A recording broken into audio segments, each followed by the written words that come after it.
Look who's found us in the Bay of Kotor. We've started a trend. People are coming on holiday here now. It's on its way, but we better get on our way to Kotor so that we're not there when all the visitors are there. Oh no, there's an even bigger cruise ship coming into the bay. We had better get on our bicycles. This morning we're doing a relaxed cycle into Kotor. We're racing two cruise ships to get in there, so a bit exciting. It's a rest day, so it means we're going to be doing lots of walking exercises.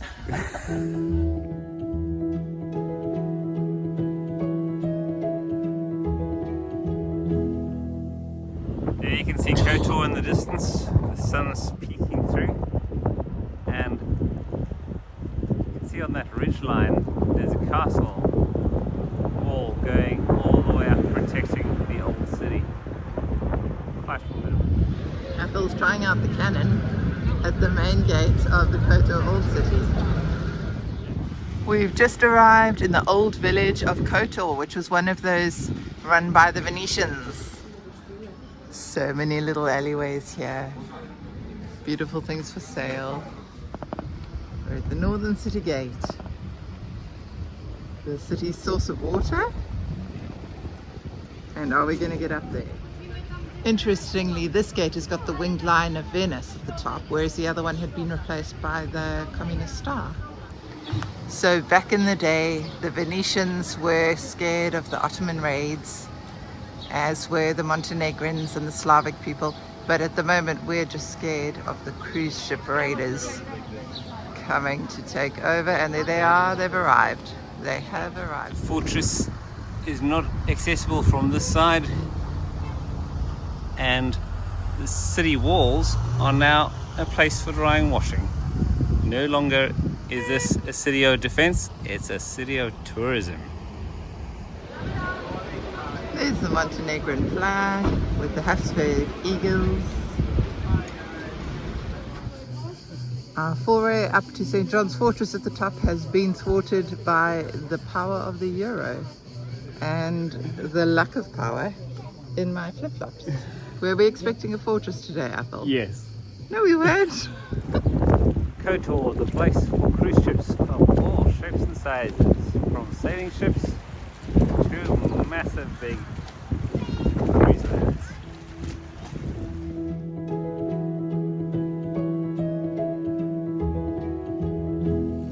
We're heading off on day 63 on our ride around Europe, leaving the Adriatic coast this morning through Kotor and heading to the Serpentine. Of course, we're having a barack for breakfast. Of course, that's what we do. And This is my most reliable food source in the world. This climate's going to be hard. We're only doing the first little bit out of town, and already Gale's pushing, and we've still got another 10 k's to go. So it's going to be a long one. There's the Kotor Bay way down below. No, we haven't bought a drone. This is just how high we're climbing this morning, and we're not even halfway up. We're at the bottom of the Serpentine, going to be going all the way up to the top, and down there you can see Kotor resting in its bay. How are you enjoying the climb, Gail? It's nice and gentle. There's a car coming for you though. And we've climbed all the way from way down there. We were just around the corner of that headland, and we cycled along the water's edge, and then we come up, and we're now about halfway up. As we climb up, it's actually quite relatively easy going. Just get into a slow gear and you grind away up the hill. We have found the perfect little wild camping spot and party venue overlooking Kotor. It's the 21st venue for Erin and Ali coming up. We just have to get here. And we can see around the corner to Herceg-Novi and even down to Croatia where we came across. It's so great looking back on a place that you imagined for so long. So Kotor being such a highlight of Montenegro, And I remember just planning and trying to work out how are we going to get to those places, how's the transport going to work, can we get our bikes there? And here we are, overlooking our last few days.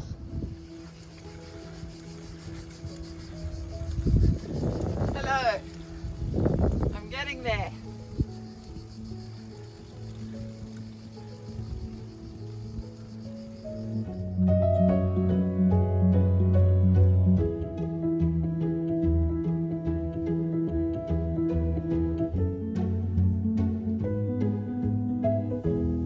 We're at the top of the Serpentine and you can see the turns going down There one it after each other all the way down to the bottom. And we went all that way. And it was far easier than we thought it would be. So we'll probably carry on further today. We thought it was going to be the Serpentine that was going to kill us, but the road into the Cetinje National Park was hard work, but well worth it. This is a stunning environment. Today has been a day of climbing, and it looks like we might be at the top of our climbs, heading for downhills. So there is a mausoleum in the middle of National Park. Not going up there. But it's way at the top of that massive. I don't think we're going up there. The landscape in the national park is stunning with these little hummocks, grassy hummocks of rock, and then the massive views to mountainous distant lands, and then there's this huge mausoleum on top of the rock, which we're not going to, thank goodness. And the weather's turned quite cold and chilly. Gail's even putting a jumper on. We got more switchbacks to come, but we're going down now, and there's the switchbacks down below us going into this magical landscape. That's incredible.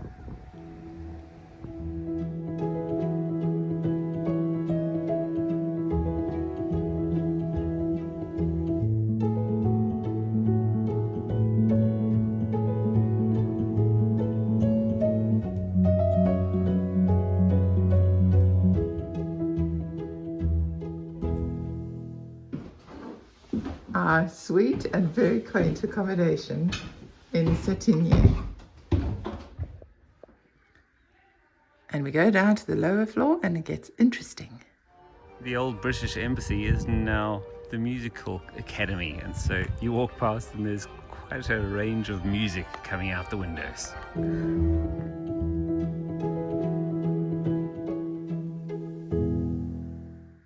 We're looking at the relief map of Montenegro, and there's Lake Škeda right in front of us, and there's a coastal route that we came through Kotor right at the top left, and you can see it's a very mountainous kingdom. So when we get our camper van, we're going to be going up all those mountains around the edges. This is a memorial church which was built in the late 1800s, but it was built on the site of the original monastery church of Cetinje, which was destroyed by the Turks quite late on in the 1600s. We're standing outside the Cetinje monastery.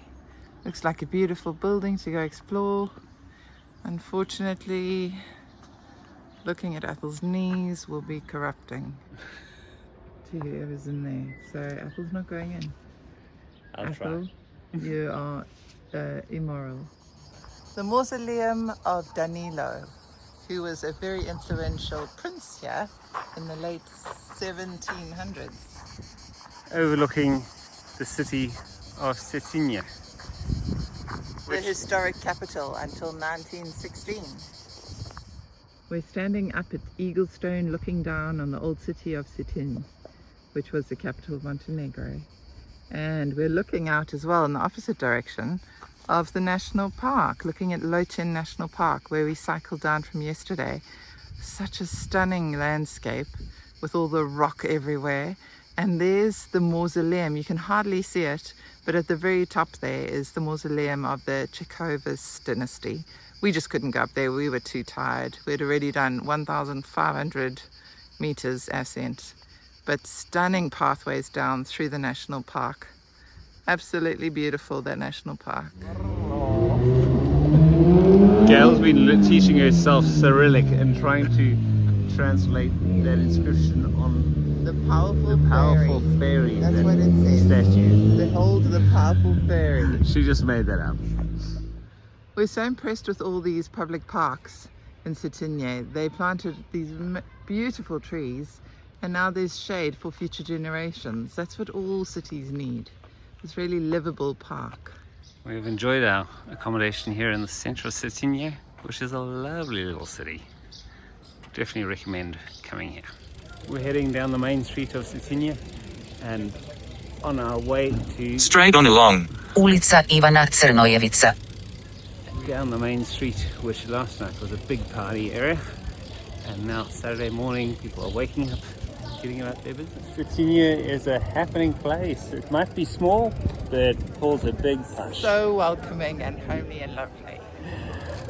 And we're off to Podgorica, just a short ride, 53 k's, and yeah, loving Montenegro. We're at the Saturday morning market, and it seems to be, it's a honey market. It's amazing. Because almost every stall is selling honey or some sort of product of honey. Alright, it's a happening place in Cetinje on Saturday morning.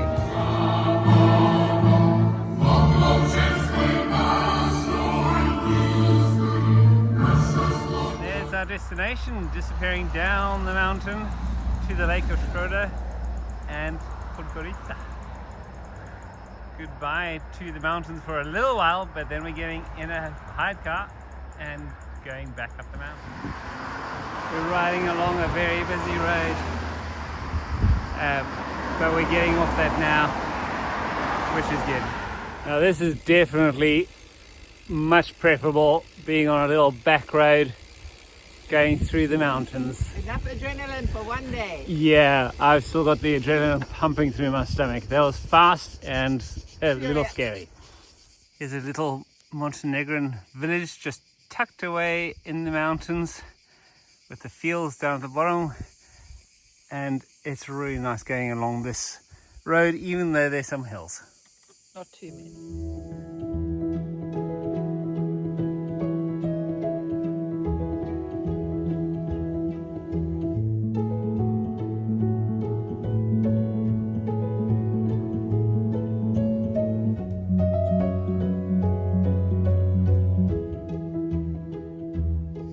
This is honey from Cetinje. It's called mead. It's like mead, where the word mead comes from. And we are having honey sandwiches in a graveyard. We've just been speaking to a local. And there's not many people around at the moment because we think all the farmers have gone off to sell their honey in Cetinje market where we bought our honey. So it's the circle of life.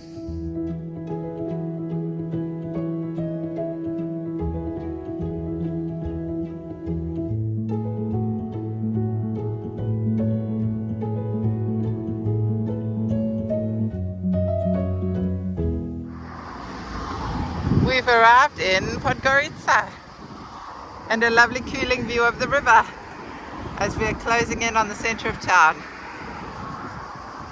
on a pretty good bike path. This dude is Nikolai, and he was the last king of Montenegro, 1841 to 1921. Ethel reckons the historical significance of that statue set is mansplaining in Podgorica from the early ages.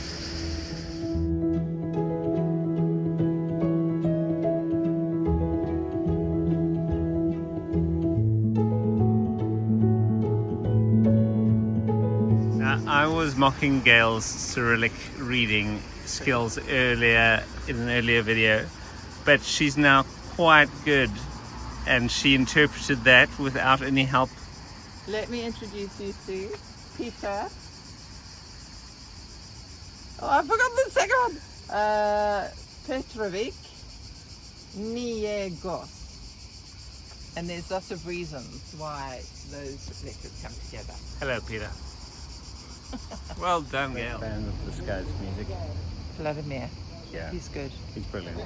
We're taking a side trip off to Ostrog Monastery For the day. For the day. And it's a monastery in a cliff, but we have to walk there first, so it's going to be a bit of a hike. Yeah, well, that was close. We almost went to the beach by mistake. But when I saw everyone with beach umbrellas and swimming costumes, I thought, it doesn't look like it's going towards the monastery. Not a solemn monastery outfit. No.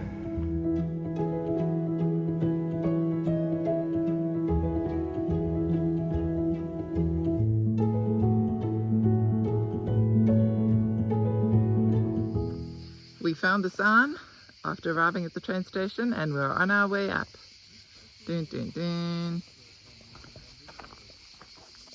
So Athel should be walking this barefoot in a rag, but he's not. He's semi doing the pilgrimage.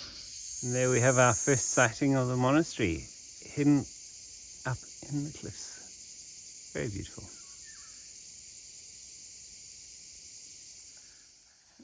The official path became a little bit overgrown, and I think that's because next door was a field, open field, which most people just broke through and walked through. Slowly but surely we're climbing up to the monastery in the cliff, but here's a little teaser of what we are to find. A beautiful little mural on a rock. Very fine detail, all sorts of information about the place.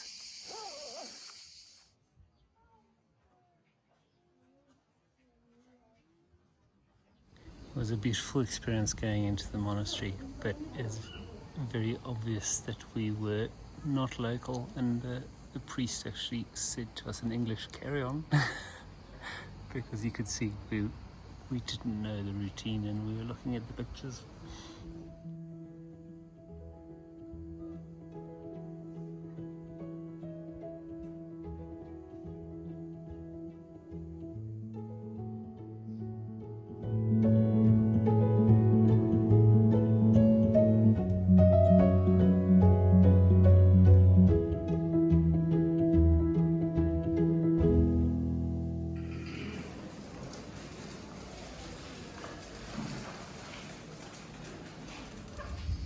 We've just walked down from the Ostrog Monastery up there, and we're making our way down to the lower monastery.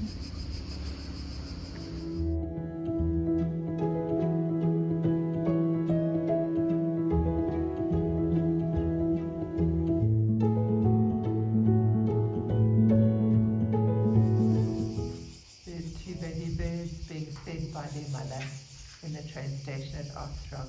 Very precious. Shout out to my two baby birds. Make sure you're eating well, girls. Athel is having a nap while he waits for the train to come.